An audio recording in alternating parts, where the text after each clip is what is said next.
Gjatë një takimi me gra biznesmenë në Durrës, kryeministri shpalli si prioritet të programit për 4 vitet e ardhshme luftën me pabarazinë gjinore. Ai quajti pa shpresa kërcënimet e Ramës për tërheqjen e komisionerëve në datën 23 qershor. Shpëtimi i Drizit akuzon Edi Ramën se po tenton të përçajë çamët dhe sqaroi se përfshirja e PD-s në një koalicion me Partinë Demokratike erdhi pas mbështetjes që kjo forcë politike i dha rezolutës çame. Dy forcat kryesore të së djathtës u shpallën fituese të zgjedhjeve parlamentare në Island. Sondazhet favorizojnë dukshëm të djathtën edhe në Bullgari 3 javë para zhvillimit të zgjedhjeve parlamentare atje. Ura monumentale e Goricës në Berat është kthyer në një treg për shitjen e gjës së gjallë. Bashkia lë në mëshirë të fatit këtë monument të shpallur si pasuri të UNESCO-s.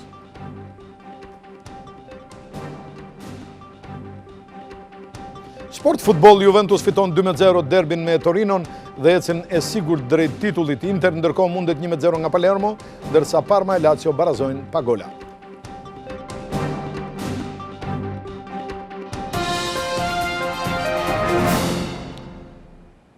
Zonja dhe zotërimi, mbrëma dhe mirë se erdhët. Ky është edicioni Lajmeve të orës 19:30 këtu në televizionin KLAN.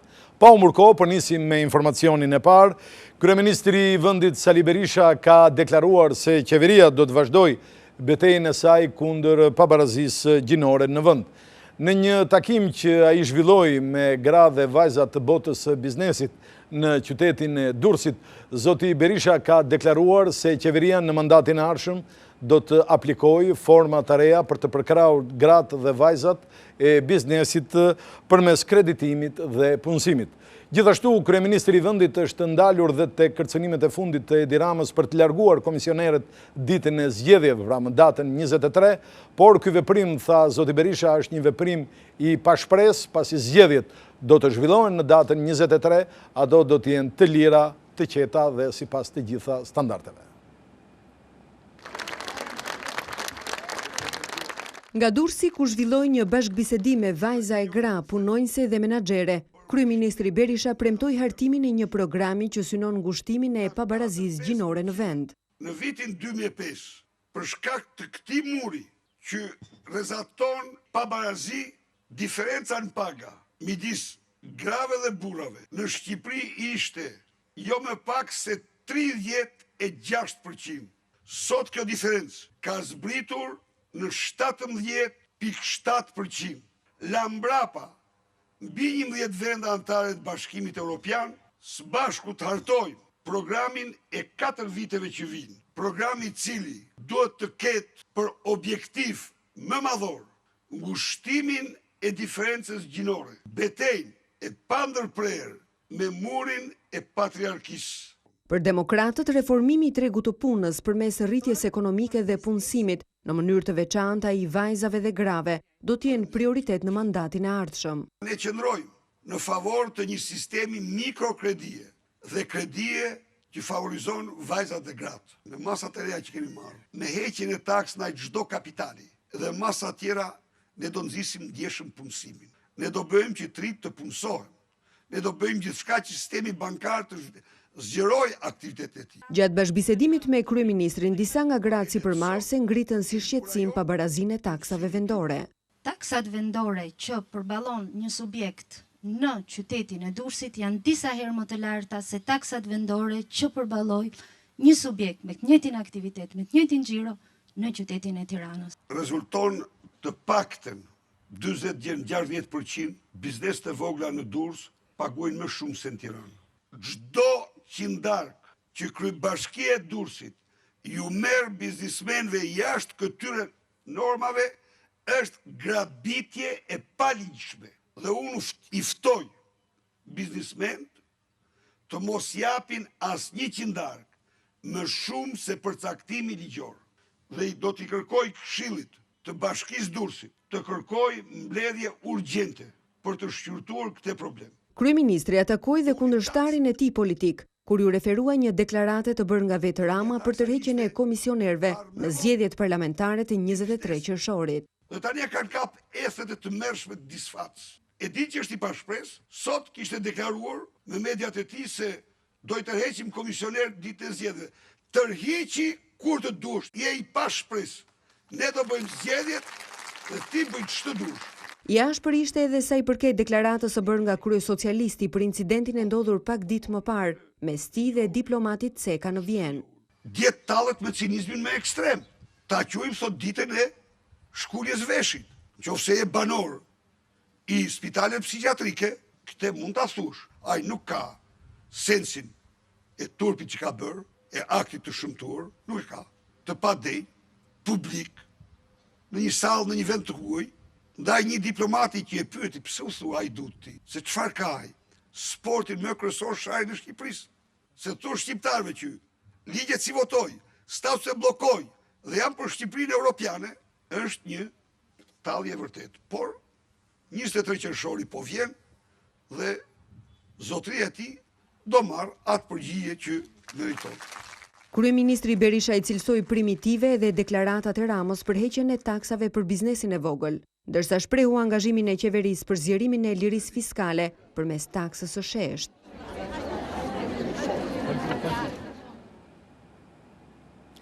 Nga zoti Berisha do të kalojmë tani tek zoti Rama, i cili ka patur një takim me përfaqësues të partive socialiste të dërguar, pra kanë ardhur si nga Greqia ashtu dhe nga Italia. Zoti Rama u ka shpjeguar atyre të gjithë projektin dhe strategjinë elektorale të Partisë Socialiste, por ka kërkuar prej tyre një angazhim më të madh për të arritur fitoren në datën 23 qershor. Të jetë vota e emigrantëve ajo që të vendosë rezultatin e zgjedhjeve të 23 qershorit. Për këtë, kryesocialisti Edi Rama kërkoi angazhim më të madh nga përfaqësuesit e Partisë Socialiste, të ardhur kryesisht nga Greqia e Italia, gjatë një takimi ku prezantoi edhe strategjinë zgjedhore. Shpresoj shumë që gjithë kjo përpjekje e bërë për më shumë se 2 vjet për të organizuar gjithë të rrjet njerëzish në funksion të zgjedhjeve do të na japi një vlerë të shtuar në rezultatin e 23 qershorit. Kam shumë besim që angazhimi juaj dhe eksperienca e shumë për jush që kanë kohë që merren me këtë punë do të na mundsoj që votat e emigrantëve këtë herë të jenë realisht vendimtare, sidomos në qarqet ku mund luaj një rol shumë madh. Mundësia e votës jashtë kufimve, apo zgjidhja e problemit të mosnjohjes së sigurimeve shoqërore e shëndetësore të emigrantëve, ishin ndër çështjet e prezantuara si pjesë e platformës së Partisë Socialiste për emigrantët. Edhe kreu i Lëvizjes Socialiste për Integrim Ilir Meta ka patur një takim me emigrantët tanë që punojnë dhe jetojnë në Greqi. Zoti Meta u shpjegoi atyre pse u largua nga koalicioni aktual qeverisës dhe u bashkua me Partinë Socialiste. Ilir Meta tha se kryeministri Berisha ra viktime pasionit të tij për pushtet në çështjen e Komisionit Qendror të Zgjedhjeve. Deklarata e kreut të Lëvizjes Socialiste për Integrim u bë në një takim me emigrantët në kryeqytetin grek Athinë. Edhe zoti Berisha u përpoq të paraqitej si gentleman, por nuk duroi dot mas disa ditësh dhe ra viktim e pasionit të tij për pushtetin e pakufizuar. Gjë që nuk është pozitive për çdo politikan, aq më tepër për një politikan me shumë përvojë dhe me përvoja të ndryshme si ai. Patjetër që 23 qershori do të flasi më mirë se kushdo me zërin tuaj dhe me zërin e shumicës qytetarëve shqiptar për të nisur një perspektivë të re. Meta theksoi gjithashtu se për Shqipërinë fillon një histori e re me fitoren e koalicionit të majt. Ndaj në emër të kësaj të ardhme europiane, Lëvizja Socialiste për Integrim beson se në Aleancën për Shqipërinë Europiane ne të gjithë bashkë do të sjellim një ndryshim substancial, një vizion dhe një shpresë të re për të gjithë qytetarët tanë pas 23 qershorit që do të çliroj shumë energji dhe potenciale të fjetura apo të marginalizuara deri tani. Në këtë takim Meta u premtoi emigrantëve se në zgjedhjet e ardhshme do të garantohet ligjërisht vota e tyre në vendet ku ata jetojnë, ndërsa tha se shteti pas 23 qershorit do të angazhohet më shumë me programe e financime për përmirësimin e të drejtave të tyre të ligjshme, duke përfshirë edhe mësimin e gjuhës amtare. Kreu i LSI deklaroi se edhe në rast se emigrantët vendosin të kthehen në vendlindje, shteti do t'i ndihmojë ata me projekte nisma rintegruese e nxitëse për punësim e zhvillim ekonomik. Dalemi tani tek PD-ja, partia e Shpëtim i Idrizit, i cili në Këshillin Kombëtar të kësaj partie ka shpjeguar arsyet pse është arrestuar në një koalicion me Partinë Demokratike. Gjatë fjalës së tij, zoti Idrizi tha gjithashtu se pas zgjedhjeve të 23 qershorit, kjo parti do të ketë një grup të rëndësishëm parlamentar, ndërkohë që theksoi se nuk është e drejtë përpjekja e Edi Ramës, i cili kërkon të përçajë komunitetin çam.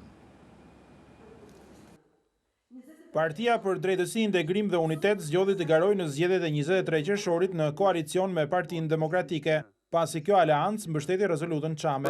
Gjatë shpjegimit të arsyeve se përse kjo forcë politike vendosi të garojë me koalicionin qeveritar në zgjedhje, në fjalën e tij në Këshillin Kombëtar të kësaj force politike, kryetari i Shpëtimit Idrizi ftoi të gjithë komunitetin çam të bashkohet në zgjidhjen e kauzës së tyre të përbashkët. E kishim thënë dhe më parë se kush mbështet rezolutën do të jetë aleati ynë. Aleat do të jetë ai që gjithashtu do të na mbështesë përfaqësimin ton sa më real në parlamentin shqiptar.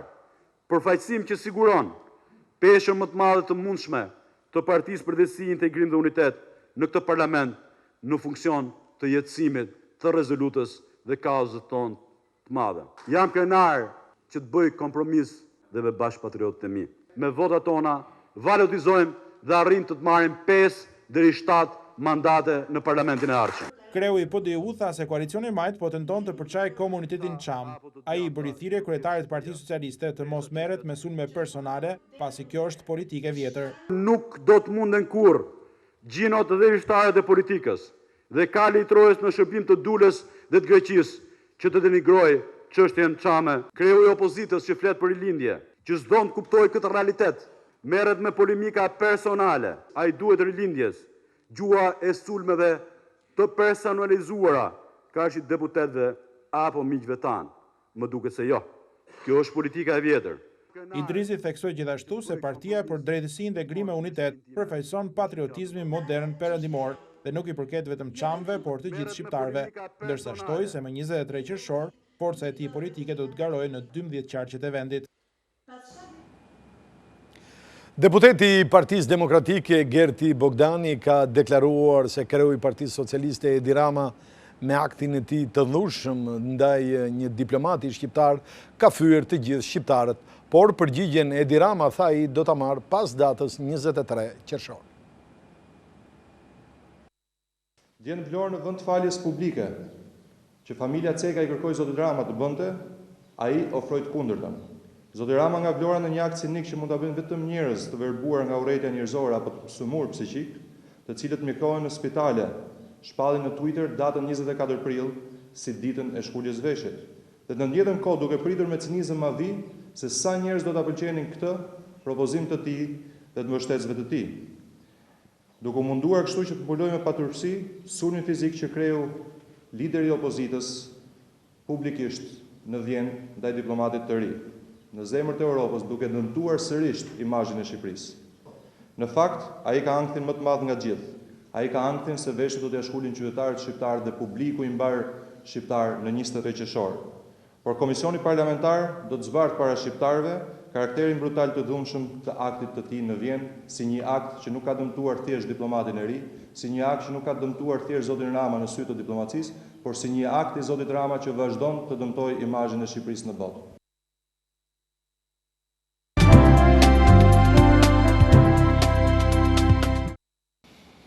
Zhvendosemi tani në Island, ku në përfundim të zgjedhjeve të përgjithshme janë dy parti të djathta të cilat janë shpallur fituese.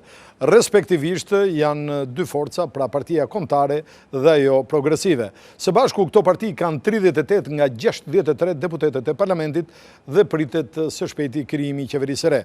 Ndërkohë, socialdemokratët në pushtet morën vetëm 12,9% të votave, duke shënuar rezultatin më të dobët gjatë dekadave të fundit. Shkaki i kësaj vote shkatruese për të majtën sipas analistëve ishte programi i madh i shkurtimeve ekonomike që aplikuan si rezultati i krizës. Në vend të katërt u renditën të gjelbërtit e majtë, ndërsa rezultate të mira morën dhe dy partitë e reja, e ardhmja e ndritur dhe Partia Pirate.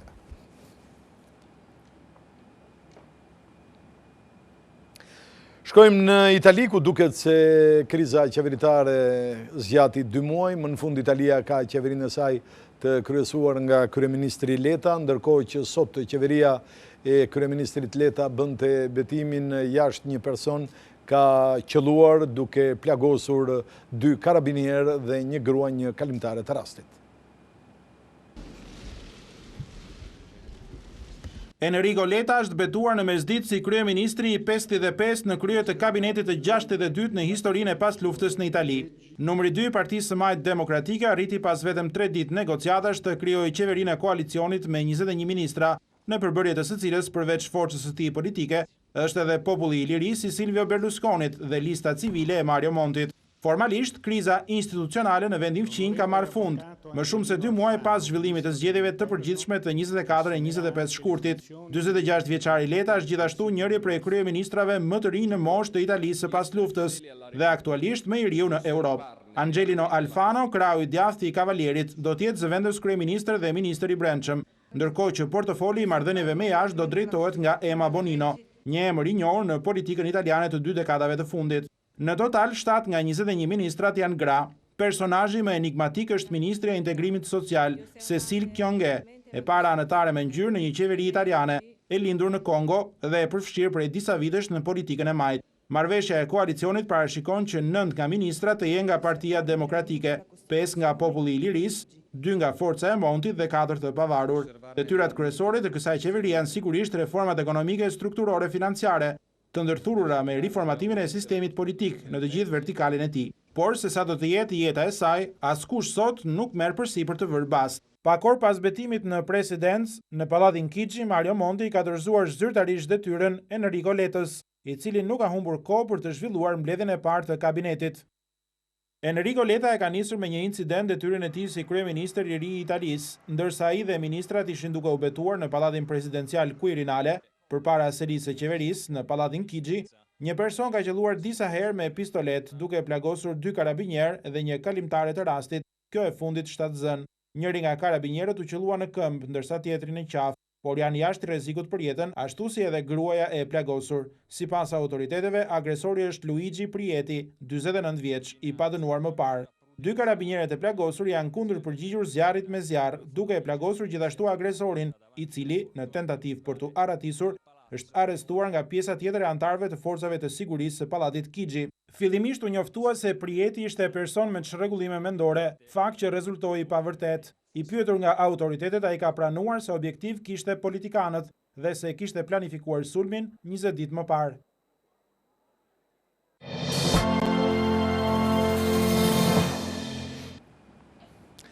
Jemi në rubrikën tonë Fokus dhe do të flasim për një ngjarje vërtet mjaft revoltuese. Është fjala për urën e Goricës në Berat, një monument kulture jo vetëm me përmasa me dimensione shqiptare, por me dimensione botërore, kjo për faktin se është futur në listën e UNESCO si një patrimonio pra botërore. Pikërisht në këtë urë ne do të shikojmë pamjet, shiten gjëra nga më të çuditshmet, shiten deri kafsh e kështu me radhë. Një pamje e cila ja kalon vërtet Kandaharit dhe kjo tregon jo vetëm indiferencën e pushtetit lokal, por edhe ignorancën e tyre të skajshme. Do duhet të ishte një nga monumentet më të vizitueshme nga turistët e huaj, por ndonse e shpallur monument kulture dhe e mbrojtur nga UNESCO, ura e Goricës në Berat ka sot këtë pamje.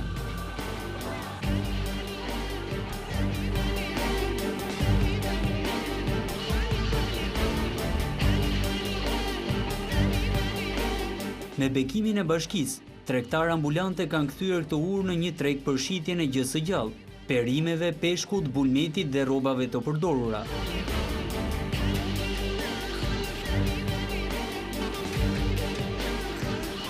Ky monument me vlera të rralla kulturore nuk gëzon as kujdesin më të vogël nga Bashkia e qytetit, e cila ka për detyrë mbrojtjen dhe mirëmbajtjen e kësaj pasurie, jo vetëm të Beratit, por edhe të kulturës tonë kombëtare. Në vend që të mbrojë dhe të merren masa që ajo të ruhet dhe mos të prishet, ne shohim sot një treg komplet jashtëligjshëm dhe jashtë çdo lloj standardi, i cili të jep shtypjen dhe pamjen e një Shqipërie të mira viteve më përpara. Është një shkatërim total i vlerave kulturore dhe muzeale. Nëse do të regjistrohen në aparatin e ndonjë gazetari të huaj, është e sigurt se këto pamje do të bëjnë xhiron e botës.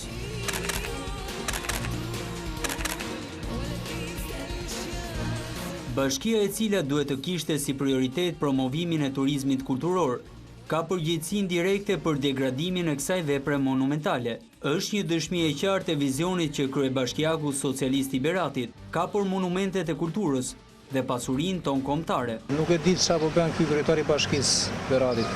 Si lejon këta njerëz? Sa ty vin lloj-lloj turistash në bota, në Gjermani, në Francë, në Itali, në Spanja. Edhe ata kalojnë aty, shikojnë një pazar moçalesh, në vend që të jetë një monument kulture, dhe më duke një gjë e bitshme. Bashkia, policia bashkake, këtu e shikon bërë se vëzi edhe nuk i heqë. Ura e Goricës është pjesë e ansamblit monumental të Beratit. Ajo lidh lagjen Goricë me pjesët e tjera të qytetit dhe rrugën e Këlqyrës. Ndërtimi i saj daton në fillimet e shekullit të 18. Ura është e gjatë 128 metra dhe ka një lartësi deri në 10 metra mbi shtratin e lumit të Sum.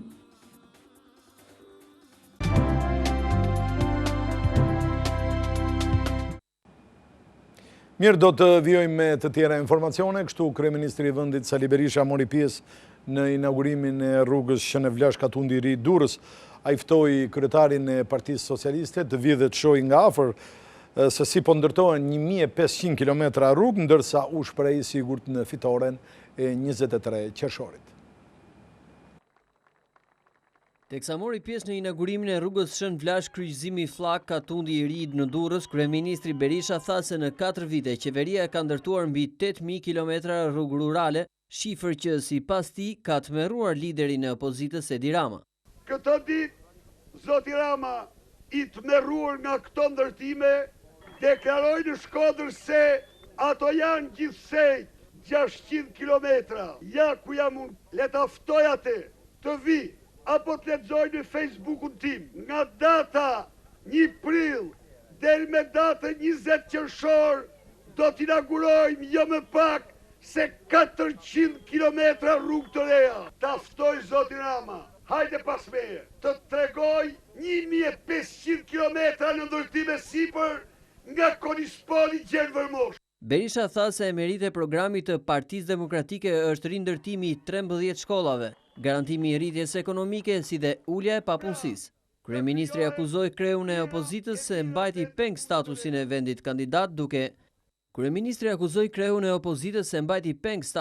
vendit kandidat duke i privuar emigrantët edhe nga e drejta e pensioneve.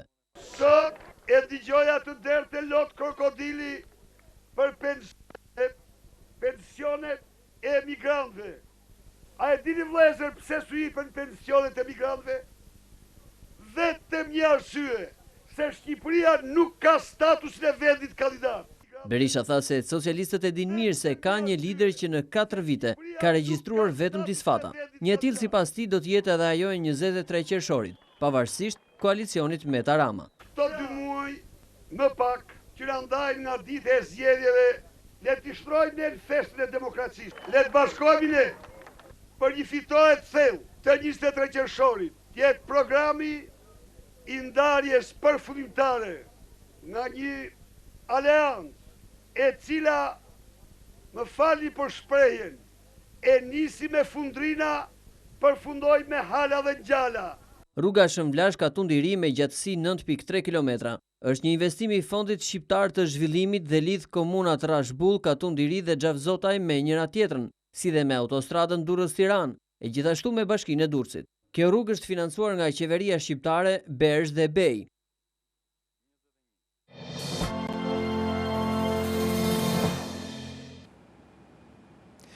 Kreu i grupit të punës për qarkun e Elbasanit, Arben Imami, ka deklaruar se Partia Socialiste ka kryer një vepër antikombëtare duke blokuar miratimin e 3 ligjeve dhe përpasoi bllokimin e marrjes së statusit të vendit kandidat.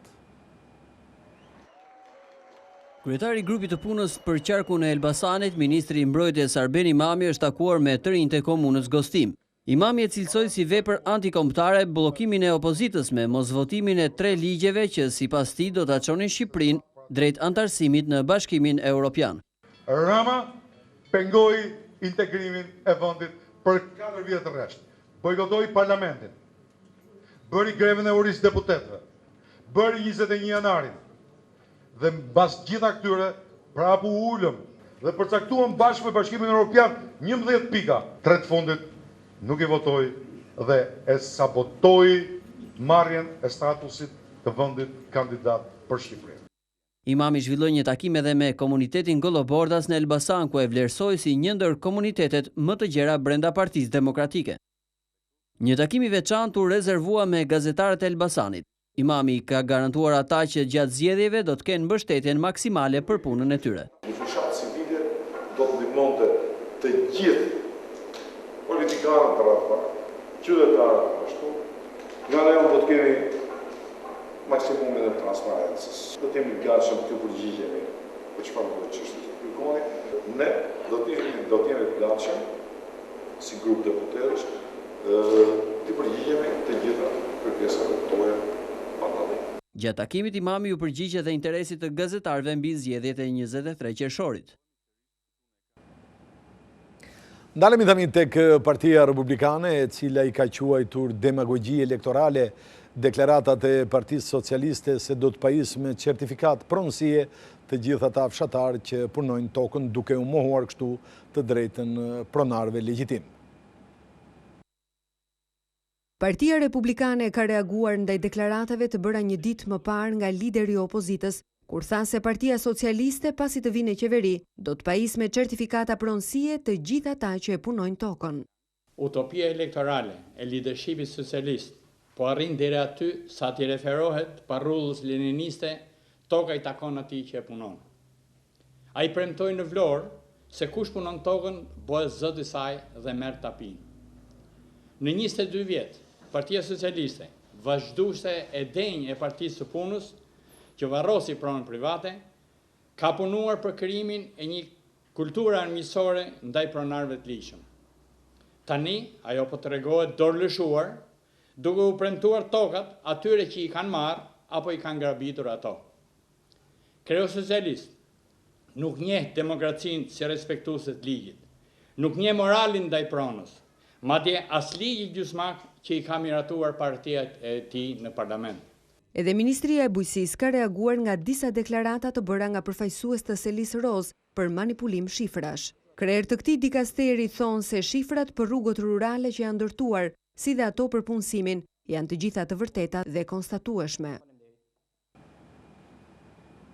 Ministria e Arsimit ka reaguar sot ndaj disa akuzave të bëra nga Partia Socialiste lidhur me situatën e analfabetizmit në vend, duke thënë se Edi Rama pasi fyu mësuesit, infermierët, policët dhe studentët, tashti ka nisur të fyej edhe nxënësit.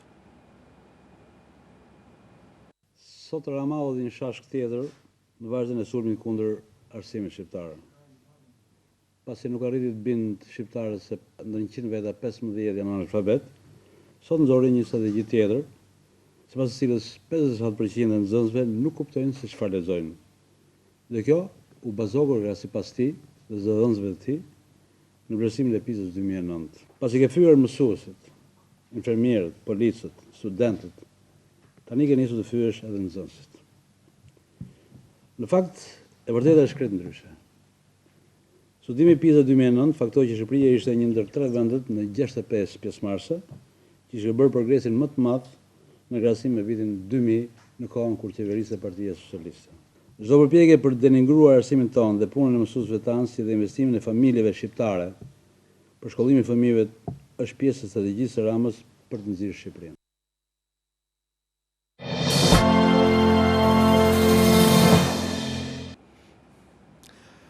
Mirë, është momenti që të ndjekim disa informacione flesh nga bota.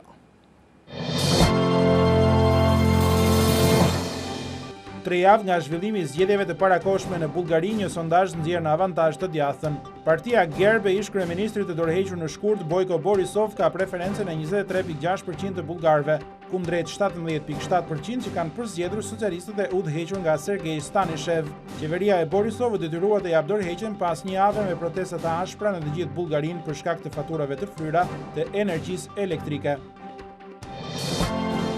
Në qytetin verior francez të Reimsit, 2 persona mbeten të vdekur dhe 10 të tjerë u plagosën nga shpërthimi i gazit në një ndërtesë 4-katëshe. Sipas autoriteteve vendore, incidenti u shënua rreth mesditës, ndërsa një pjesë e banesës u shkatërrua plotësisht, ku disa 10 persona të tjerë kanë mbetur të pastreh. Godina ishte ndërtuar rreth 4-5 dekada më parë. Autoritetet e Bangladeshit arrestuan në kufire me Indin njëri nga pronarët e godinës 8-katëshe të shkatëruar në kryeqytetin e vendit Dhaka. Ai ishte në arati që prej ditës së mërkurë. Zemërimi popullor që pasoi tragjedin detyroi kështu autoritetet arrestojnë 3 nga pronarët e godinës që strehonte disa fabrika të prodhimit të veshjeve. Ndërkaq numri i viktimave ka arritur në mbi 370 persona dhe disa qindra të tjerë ende rezultojnë të humbur.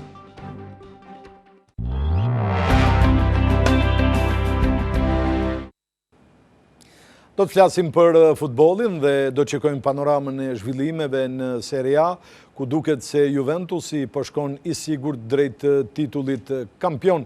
Juventusi në derbin sot me Torinon ka fituar me rezultatin 2-0, pam dhe golin e dytë të Markizios, ndërkohë që mbeten edhe 4 javë, matematikisht Juventusit i duhet dhe 1 pikë.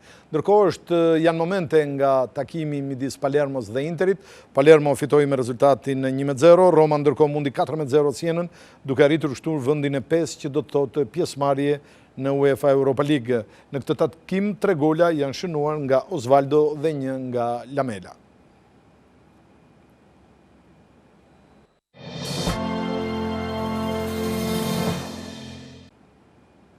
Jemi tek bota e librit dhe do të shohim titujt e rinj.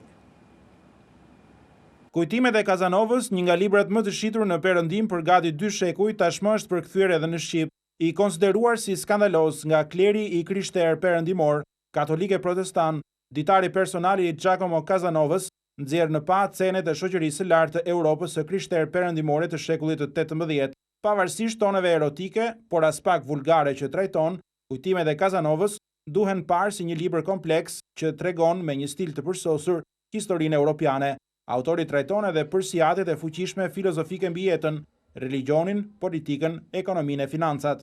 Rrëfimi emocionues i frikës për të ngritur nga shtrati i monotonisë dhe për të përjetuar ëndrat e një kohe të harruar. Kjo është ajo çka trajton thrilleri Nuk dua të fle, nga autori britanik S.G. Watson. I botuar në mbi 30 vende, romani është subjekt i filmit më të ri nga regjizori Ridley Scott, me Nicole Kidman e Colin Firth, një hulumtim i hollësishëm i jetës, veprimtarisë dhe krijimtarisë së shkrimtarit Lek Matrënga, sjell fakte dhe dokumente të reja të panjohura më parë për publikun ton. Albanalogu Matteo Mandala ka realizuar një botim kritik mbi variantet e shtypura dhe dorëshkrimet e veprës E mbësueme e krështerë, e botuar në vitin 1592. Libri analizon Lek Matrëngën në kontekstin historiko-kulturor, si dhe dorëshkrimet origjinale të vargjeve e letërkëmbimeve të tij.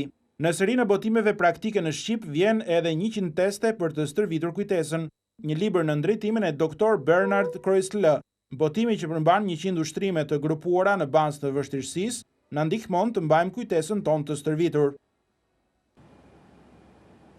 Mirë, kemi mbritur në fund të këtij edicioni lajmesh, ndërkohë zonja dhe zotrinj, ju kujtoj se me njëherë pas siglës ju do të keni mundësi të ndiqni shorteun e dytë të lotarisë kombëtare 6 nga 39, i cili hidhet këtu në televizionin ton.